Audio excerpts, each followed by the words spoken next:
Long family chine shul yok chine yo welcome to Thursday ki chang and the Indian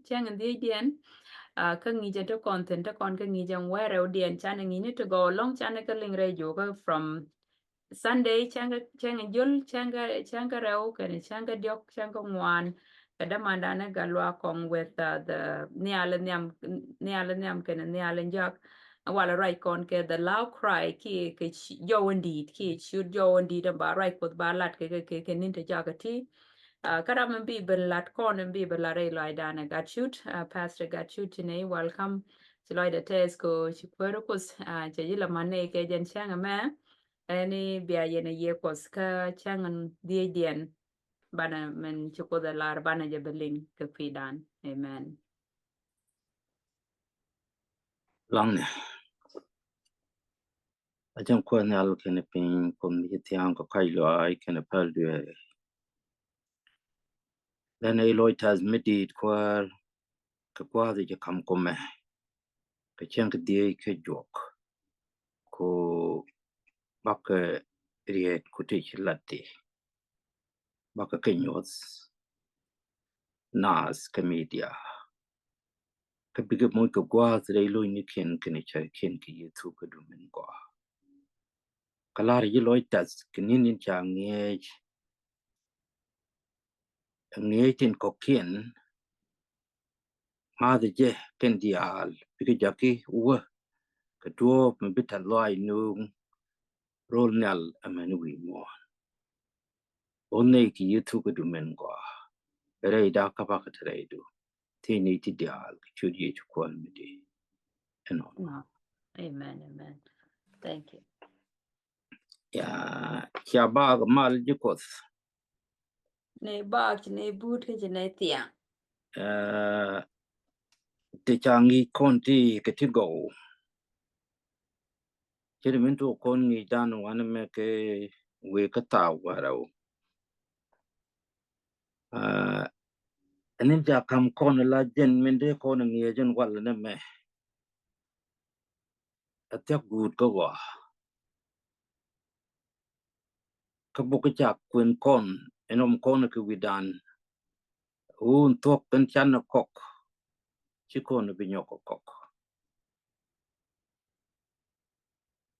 ngai ne tok kan chi kon kok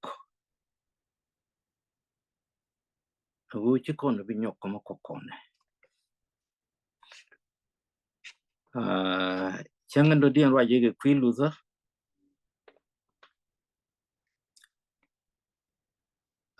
changan dong wa ye ke kwi bil ke kwi ru nyal changan do dien wa ye chet ke min channeling kwi pala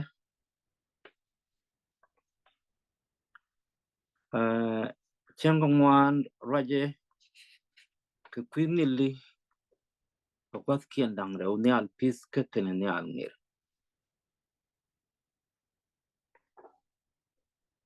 kan gwa the me en chang wala ken me ma right kon ke kwi de me wa ye ke jo choto mi di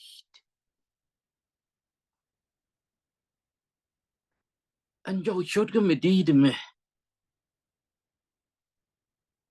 cha jo de chol bang ka chiran de chut bang ka jo mi di de tel mi chi tuok meler nas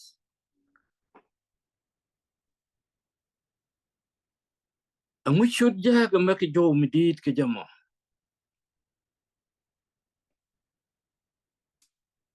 angu chi tuok angu la de kono mi chane le na jo me che waloi dan nen chal go kon ka we nit chal go kon tino continue ti ka waloi dan ki til do ma dong mi de kono malat e chimen chi ko da lar kon ni balat ja me chi ben wi mone kata ka boy mi dit mi mer pin ka kan tu kor ko kostu go to lat kon kiti chi was ben no guru ko du bineke can you big joy you take a come need to knock to quirk to go to tea teach ye to cabin your con catch a lot and go ban it a tin a man me to go up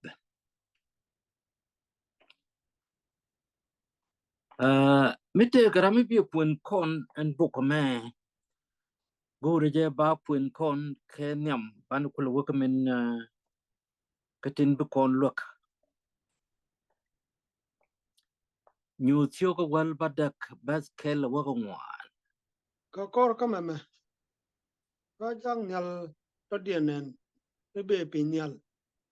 te ka long mi di to pin mer ka go boyede bero ka chut ka jo mu bum we Japan and Babylon indeed chala gwa tianga kun ti jak en gwa tianga di ti jak ka gwa leini dial ti jak ka ba o ci do dial yong ko kwang lerede mi je ka ci kwar wen mon le lat ke je ka ci ji ko ka wen mon yang ke nyin lerede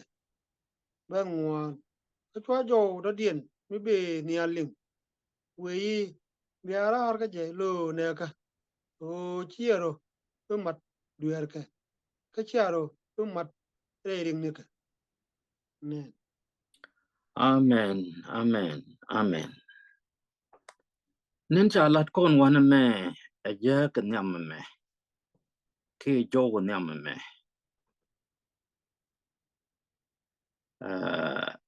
cha kon yo long nin te je a man go point kede min chi ping min chi wi mon chemer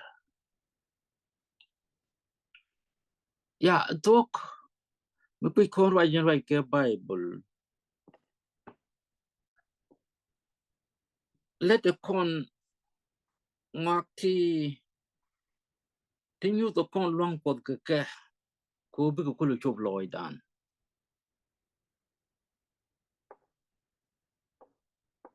tele je mi bidil ben pinyal mi let kan toto a siap nas and we mon me je ke bi jo kon nang ne mi bi yalla ke jo mi dit aran mi ngai kut nga do kut kan no ke je kan no ka lat ke kan nga je luang de an gwa be tu kut latin no ba par ka luang e chanen mi lat ke tu kut a jak yeshu kor je ke dilis Beluang mi di George, ka boy George, re dien ne chen chi boy mi bi le chet ka boy chang, and go ba go ke liu be mer. Ba boy mi bi George re te ka ngaska jukot. Mi bu go nen u ni to ka jukos.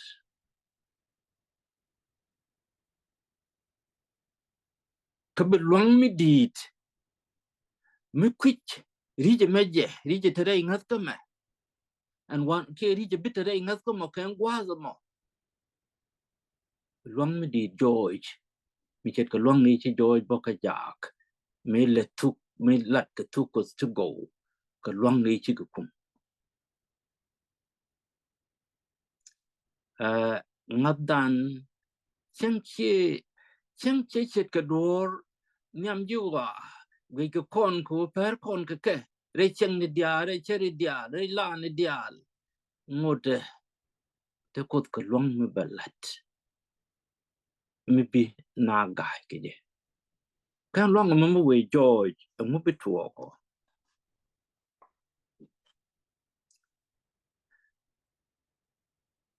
a luang mi bi joy ka gwa ngere be luang mo bane li bit ka chit ka la peace ka li be chek bel ke a mani bi gwa chup ko be kari alaga ko be kala ka samni ki ka jum ke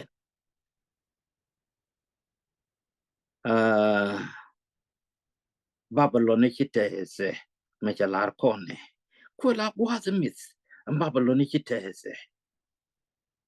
Babylon di chitese mechi jeg diaro doltine jeg din jeg leini jeg na dial chi rodol en gwazmo latgu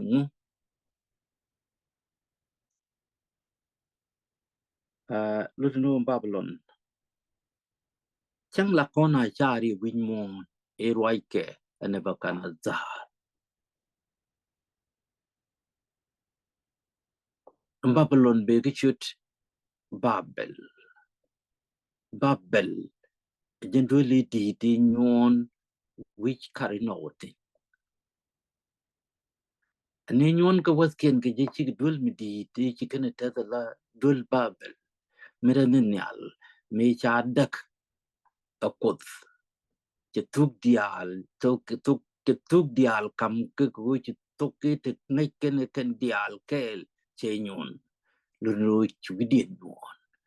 ka chi kana ya pin ke do mi chi kana jakki etok kapal kun ti jak chedete chikodak ngote Babylon micha ya pinno aga no akwai gan no chanyo ke ye pinbo ken kwai gan no chicken ya pinbo kapal kun ti jak metukon ko lu ti job ga bador kel ka kon pal kon ko kel ko an gan Bible kel kan widan yo ni ne din gor ko to gar ken kam lu ni ten chai ya pin ke chut ko edo limit lan min ki ko da laro ka bai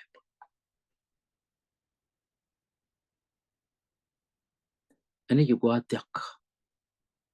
ko Babylon be pan be tes gwa sin cha jek dia min cha ke latin tin pal ke tin gor ke tin char ke tin lat ke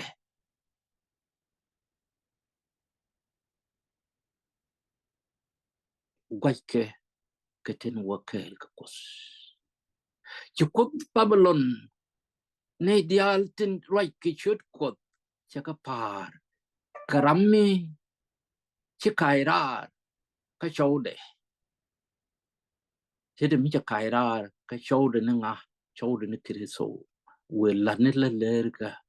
ni ni ke chi ko ke ke ni pot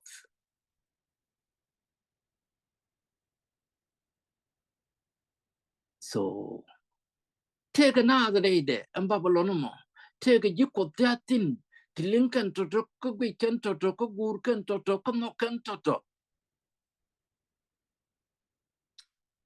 yes take anas Canadian today Babylon ji ko ke chiora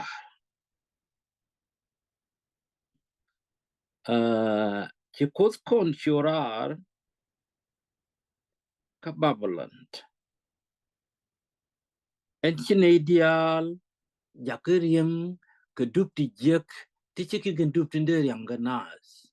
duptin kok ngok ke ki duptin jik ngok ke tin cha kok kan dupti dial to chiki duptin gor kod ke ide lat ko kod gor je kan din dial te let kon ke de ke lat ke mizan ko ka min cheri ala ke themin cheri ala ka themi cha mai nas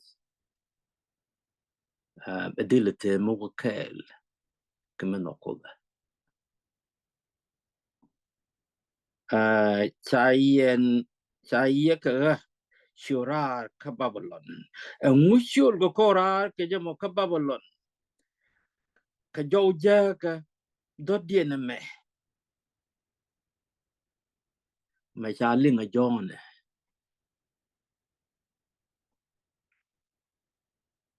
chakon Shurar netin shul karar ke netin la nekos ni te la ne ko to gor ke min ko la ro min te ka ba ka chu ko man ko kan charwa ka kan jala nyam to ta kon chura ken gwa ti kon ngi je me shobe ke ro ne te kon ri ngi ken me ke ken ta ga te ko ri ngi ken me ken chen te kon ri ngi ken me ke jam ta kon chura ka babala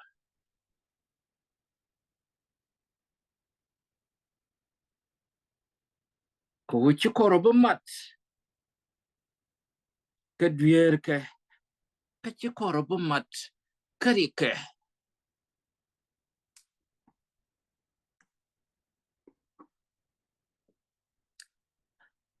duer chi ko la te ite ka babalan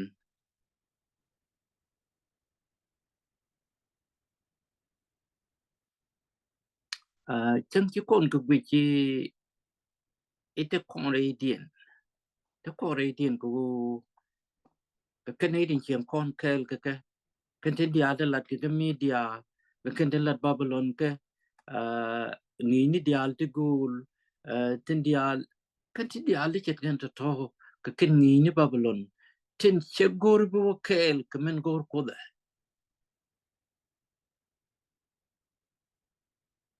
agwas cái quy đan con này din chi jo melin cái chana baratin but cái agwas me ban này tin guru cái dung ko con ke la roi ko ko bi ka barar dei duere to ken dei dik to ko chi gro ba matte akwas ke kwidun ke akwas ke kwida bana wa ka bo ke challe ba ko ke me angu cha lar ko no ke ba ko chu ka ro ba wal ngwa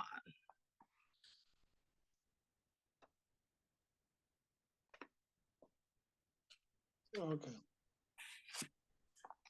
Janana. Ko bu win mon tiang ka goy nga jabuma panyal. Chirke min la piu yer tiang. amen amen amen men gur ko ne long che ke me cha lar gogni ba ko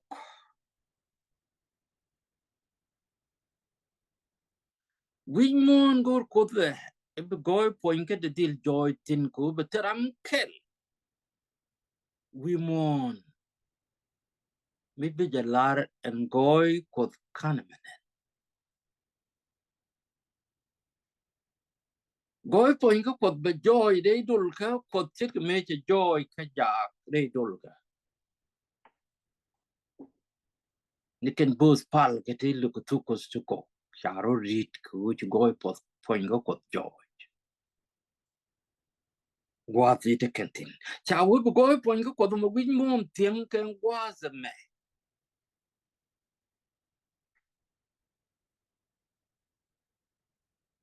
be tieng ken wa za me ka be ngai bum ka de goy ngai che bum ka de chen ke men te pi ye atien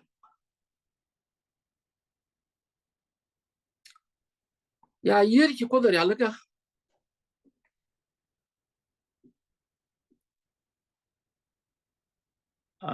ko agwas ke kwipini mitele piu de lari kir mite piu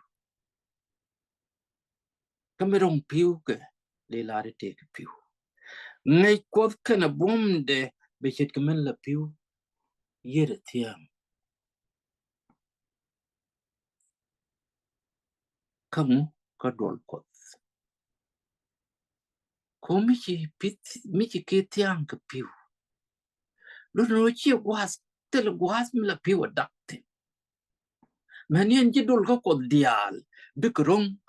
ka goy point ka kod kana bom de ka ngaide lunu bikana nang rar a par chit kami chi jaga nang rar ka ne di jandang rau ne di korkel widi jandang rau chi tu kod nang rar a par wan dial te wo ka tu kod latin chi ori de man kon cha ka lok bo lar ke je ka Canadian chipping bup ka je kien bat lat kene te ko why mama betuok ba je char bo ju kon o bup ka je kon tama te lo kon da ka je wa men kon kel ka later lat kien let kien chen kien cher kien chẳng te kon ka me ngay kon ka kwe kot char ken he per kon ka ko ka pal ko kon pal kwan ken bible ka kwan kon bible ket ken dit ka ket kon dit ngula da ko ko te ka dor mi gul ka kon ka karwai ko da lat kon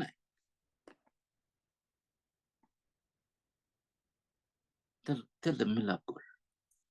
langa bo ku ji jon ken te ka long kon bo kam ko kon u be pan kien pwal ke be pan kon pwal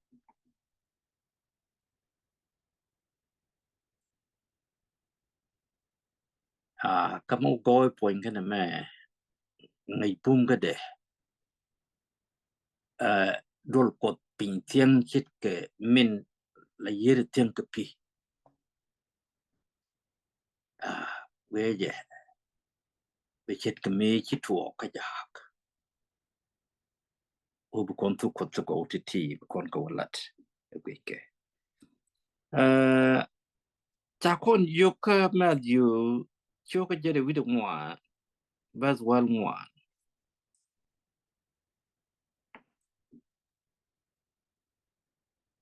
ma yu Jaga jala wida ngwan bad wal ngwan. Patu kwara ko go tete lat wi mon ke lew kwin ne ro dia ka jen buguru wa chubano. ya kan tu ko tu go te cha la de ba lat wi mon ke lew ke kwinen ka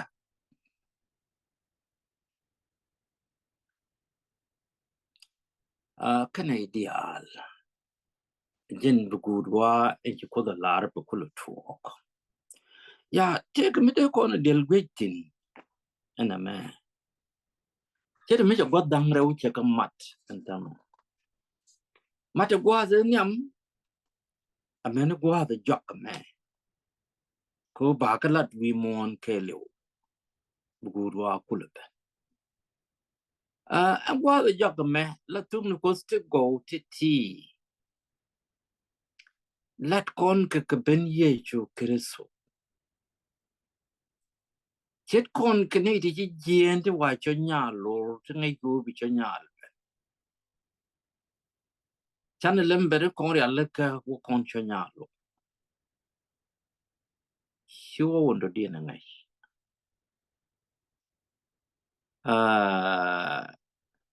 mua gì có đồ bên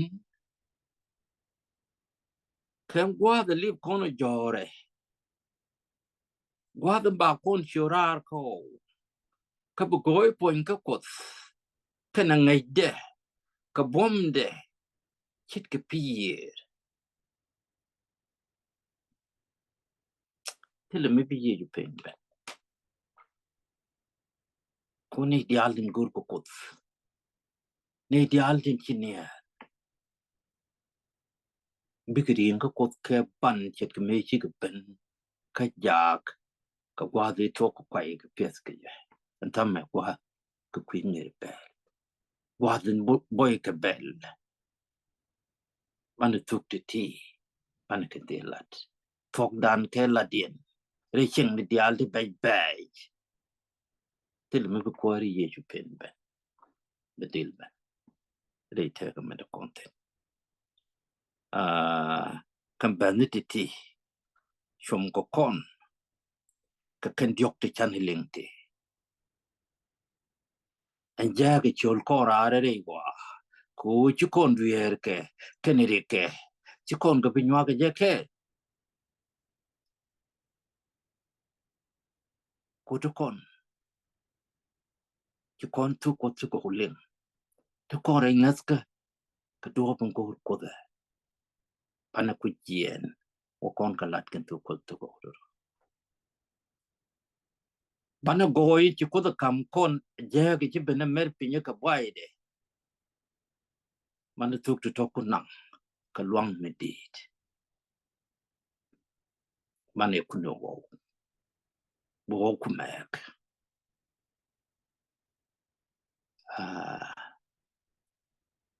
berwai ko churong le dan kon dia kon e di ja chura ko man tuk to nang ba ngir bel ba ko tuk ki ye ju bile te jor bu kwari ye ju chuben ko balat ngore ba balat ko kon betu ke melade je bekon wa bas wal bada choga jandare wi bada bas wal bada ka wa wal bangwan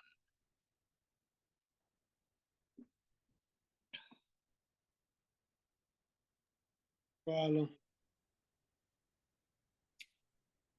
Bad wal badak. Kachu ye chu ben ka ke.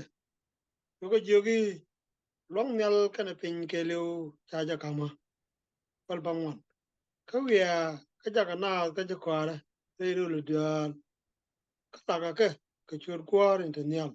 Ka gat ke yen gwara ro. amen ya ba cha kam kona min balat je me cha kam jak je mur kon ga lad mo bo menita me ko ken kwar en chibel peace men kule liep ko kai loy gwazin be bel boy ke je mute lipka man tuk ti cha kon yu ko kon ko walat kan tuk ti la dan ke cha ka belad te luang ba ka lat ke luang mi chit ke luang ni la ja ke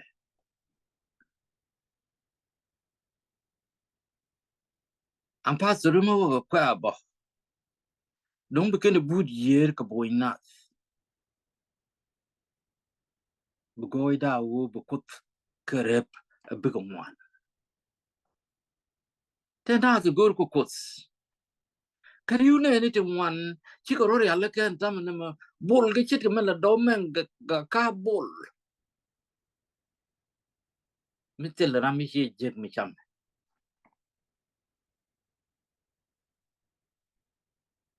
ki bituma tumba pen be je ku queen ne tin chob nas tin chiro ya le ke re wi ni diare wa kelo quick can do over there can ling for jowe je ke Ethiopia dun kan to ko to go ling pilip a cha loy ke Ethiopia de wi lu te manga je ke kwi ye chu ke so te ne ti lu ka gor ko kot ka tel ne ti chu ka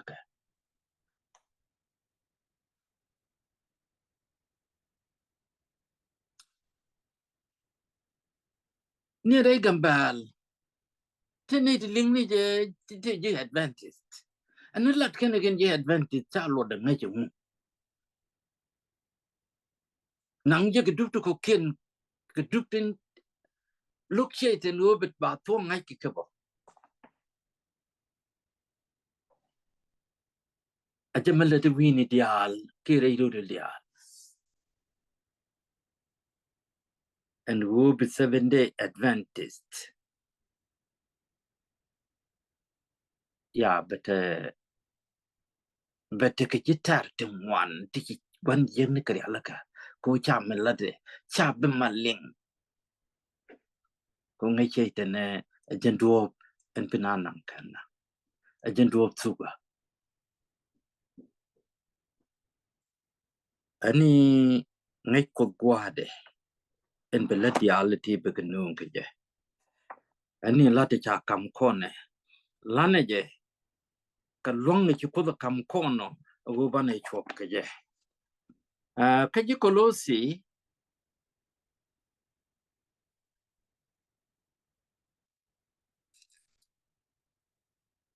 choka kel badger with a joke ko di kon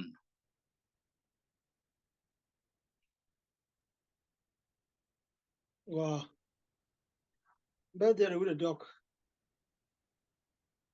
Benomat walk. Mo yen kawanyam.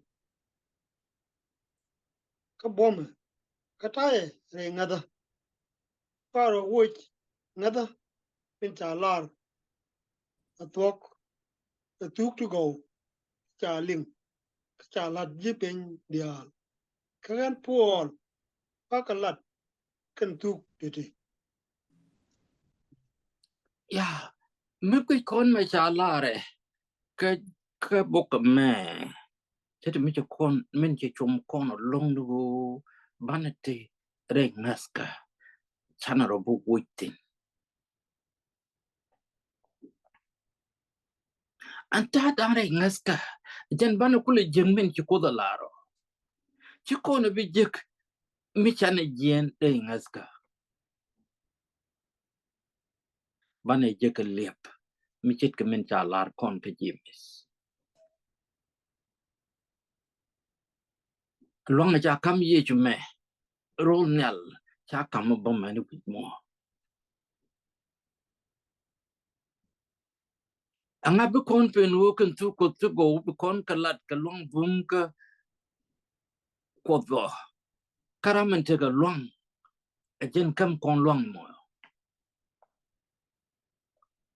me che kam jak kan tu ken gok kan le ken go ka lat a chang me ja pan ken nak chu ko tol roi ko ka mala de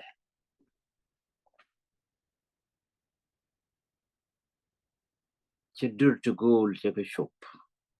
to kon shop kon ware to kon ka ne dong shop ka 1 million ki 20 million ki 2 million thì ngắt cái cột chân ngắt con cái đục to go again two cột to go thì chả là cái lát but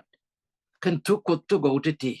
gor can talk mà bà deal nhot and who talk wrong lại ngắt cái dân này mà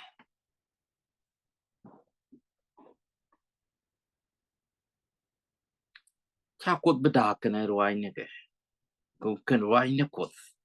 cái rồi này tin cuối là lát con cái chàng nó bị chàng nó con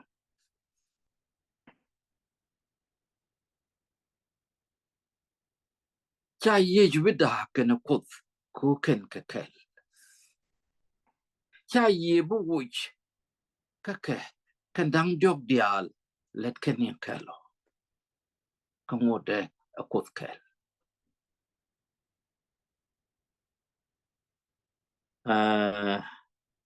men jalar ka gamin dit wana me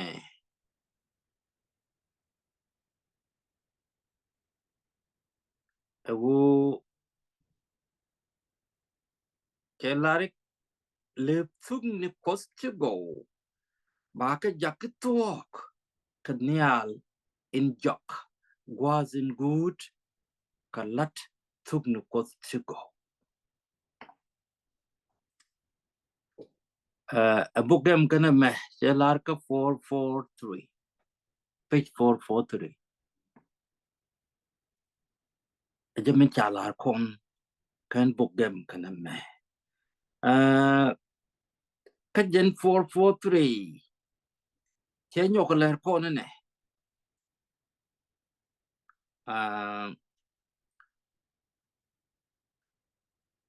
mi we ja ko mo ki kan tu ko tu go ti mo long dien wo ben ka wo go dien wo ben cha kan la kan ne was metot an ja ga be pin ria we lat ko kenyam mi gwini ni nyal kariao kata merelro bika pet waka wano kana wano wadni dial kala dien kanup in banyal ka used tipadori wimon kelew ba look tup ba nyune lat ba ji jwanni jake go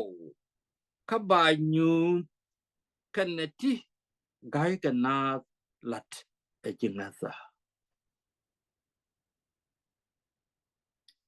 amude kono laro kamin cha ben good ruani kono ti ka ruani gem kamedid ya kon laro amen amen ko amen bana jek kan gwa da jakame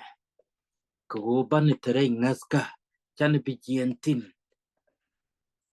ya bu kwatin go ko da chup